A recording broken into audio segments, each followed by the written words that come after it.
নমস্কার, গল্প সমগ্র চ্যানেলে আজকে আপনাদের কাছে নিবেদন বিপুল মজুমদারের কমেডিয়ান রামু।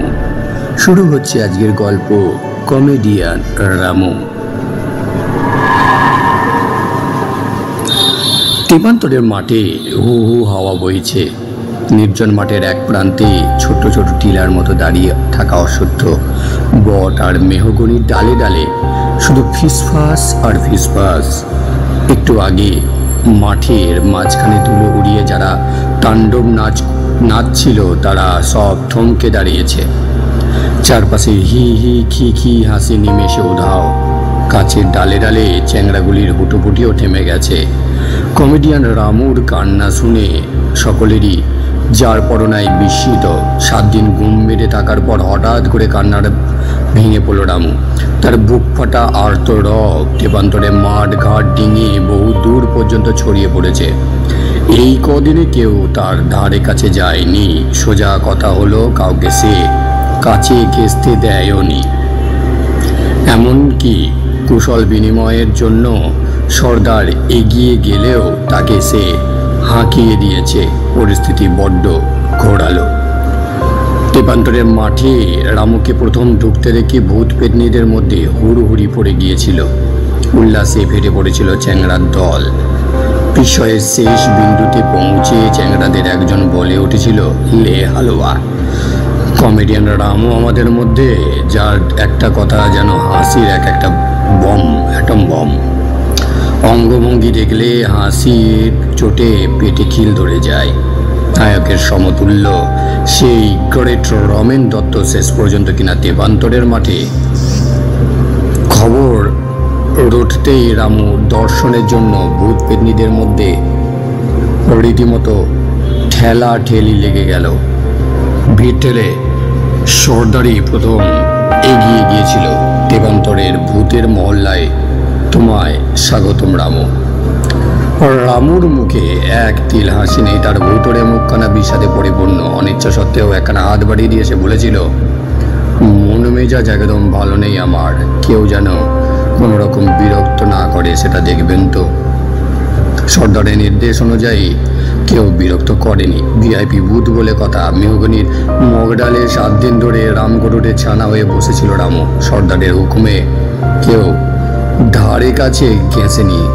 দূর থেকে শুধু সম্ভ্রম মাখানো দৃষ্টি ছুড়ে দিয়েই ক্ষান্ত ঠেকেছে। সবাই রেখেছে 7 দিন ধরে। রামু শুধু ভেবেছে আর ভেবেছে।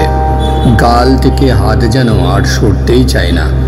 প্রাণবন্ত রসিক মানুষটা ভূত হয়েই এমন বদলে গেল কেন? সেই রহস্য উদ্ধারে ভূতেরা দারুণ ব্যস্ত।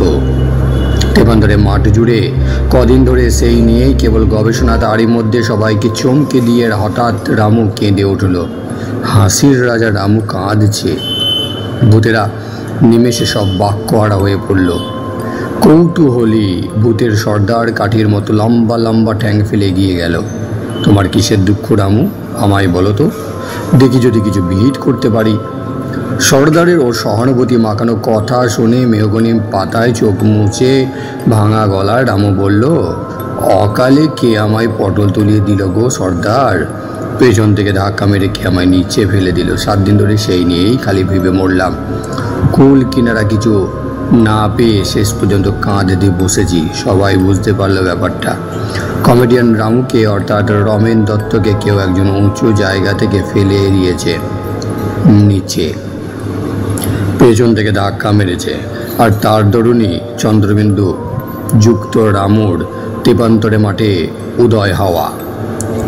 সর্দারের ঝোলা চোয়াল আরও খানিকটা ঝুলে পড়লো। কোথা থেকে নিচে পড়লে? কোনো বহুতল বাড়ির ছাদ থেকে নাকি? রামু মাথা জাগালো। আরে না না না না, দার্জিলিং পাহাড়ের ওপর থেকে ধাক্কা খেয়ে ছিটকে খাদের মধ্যে পড়ে গেলাম যে। জিভ দিয়ে চুপ চুপ করে শব্দ করলো সর্দার। তারপর দুঃখী দুঃখী মুখ করে বলল, দার্জিলিংয়ে গিয়েছিলে কি করতে? রামুর মুখে বিরক্তি। কি আবার করব, শুটিং করতে গিয়েছিলাম। সিনেমার নাম লম্পে জম্পে হিরকম্প। সিনেমার নাম শুনে চ্যাংড়া ভূতেরা খাঁ খাঁ করে সমস্বরে হেসে উঠল। সর্দার তাদের এক ধমকে চুপ করিয়ে দিয়ে বলল, হাসির ছবি বুঝি? মাথা নাড়ল রামু। তা তো বটে, মেন রোলটা আমারই ছিল যে। চ্যাংড়া এক মামদো ভূত ভিড়ের মধ্যে থেকে গলা বাড়িয়ে বলল, গল্পটা একটু শোনাবেন দাদা? সঙ্গে সঙ্গে রামুর মেজাজ তিরিক্ষে দাঁত মুখ খিঁচিয়ে বলে উঠল, আমি মরছি আমার জ্বালায়, আর উনি এসেছেন সিনেমার গপ্প শুনতে পেঁয়াজি পায়া। হ্যাঁ, কে আমায় আচমকা ধাক্কা মেরে খাদে ফেলে দিল সেটা না জানা পর্যন্ত ন গপ্প ন কিছু। গত বছর বাংলায় বেস্ট কমেডিয়ান প্রাইজ জিতেছি। এবার এই ছবিতে এমন ফাটাফাটি রোল ছিল যে রাষ্ট্রপতি প্রাইজটা কেউ আটকাতে পারছো না। হায় হায় হায় হায়, কে আমার এমন সর্বনাশ করে দিল রে। কথা শেষ করে আবার ফুঁপিয়ে ফুঁপিয়ে কাঁদতে বসে পড়ল রামু। রামুর শোকে সকলেই মর্মাহত।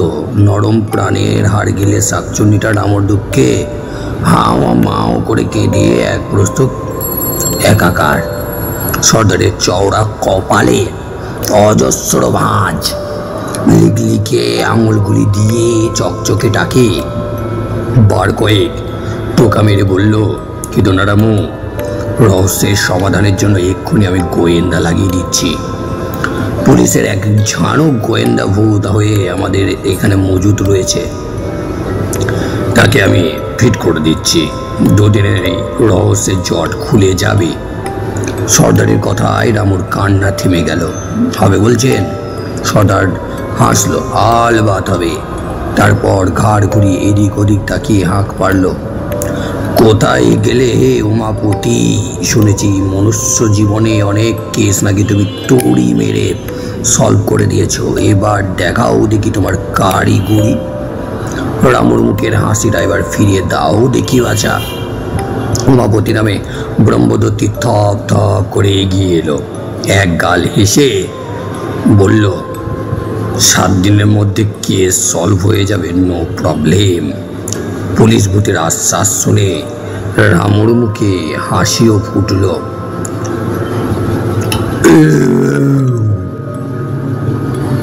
একটু আগে ফাজলামি করা মামদোটা রামুকে চিরিক করে এক চিলতে হাসতে দেখে তার পাশে দাঁড়ানো স্কন্দকাটাকে বলল, গুরুকে দেখলেই কেমন হাসি পায় মাইরি।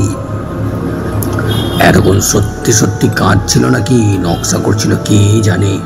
স্কন্দকাটা মামদোর পাঁজরে কোনো এর গুঁতো মেরে বলল, চুপ কর। সর্দারের কানে গেলে তেপান্তরে মাঠ ছাড়া করবে। মামদো ভূত দীর্ঘশ্বাস ফেলল। কপাল খারাপ মাইরি, ভেবেছিলাম গুরুকে পেয়েছি, যখন তখন বড় মাপের একটা জলসা নামাবো। দূর দূর দূর, সব কেমন জগা খিচুড়ি পাকি গেল।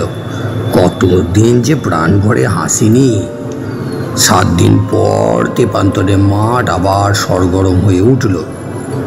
কটা দিন বাইরে বাইরে ঘোরার পর পুলিশ ভূত আবার তেপান্তরে মাঠে এসে হাজির। মুখখানা কেমন যেন শুকনো শুকনো। রামুকে সঙ্গে নিয়ে আগ্রহ ভরে দৌড়ে এলো সর্দার। কাজ হলো উমাপতি। শেষ হলো আজকের প্রথম পর্ব।